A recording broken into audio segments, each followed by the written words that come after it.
Dernièrement, on avait parlé de l'immense bonté de l'Éternel qui le différencie en fin de compte de toutes les autres divinités. Mais comment ne pas parler de son amour? Ce qui est très intéressant, en hébreu, la racine aimer, c'est A'av. Vous avez un Aleph, un E et un Beit. Le Aleph qui représente l'Éternel, le Beit, dernière lettre, qui représente le fils, Ben, qui commence par un beit, et au milieu vous avez la lettre He. Et la lettre He, c'est comme le H chez nous, donc c'est un souffle, c'est vraiment un souffle léger qui représente donc pour moi l'esprit.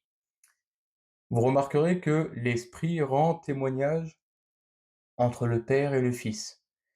Et de quoi est-ce qu'il rend témoignage? Eh ben, de l'amour que le Père a envers le Fils et que le Fils a envers le Père. Yeshua a été obéissant jusqu'à la mort par amour pour son Père. Et que nous dit la Brit Hadasha dans Mattityahu au chapitre 3,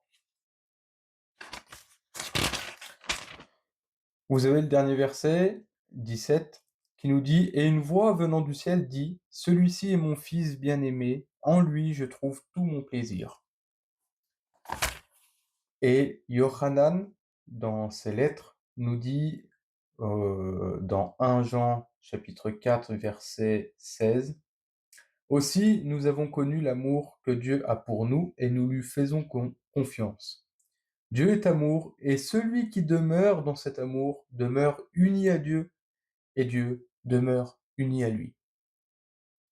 Alors tout comme Yeshua a demeuré près de son Père par amour, en lui obéissant, en montrant vraiment une totale confiance en son Père, eh ben, faisons de même. Demeurons unis dans l'amour de Dieu. Demandons à Dieu qu'il nous remplisse de son amour.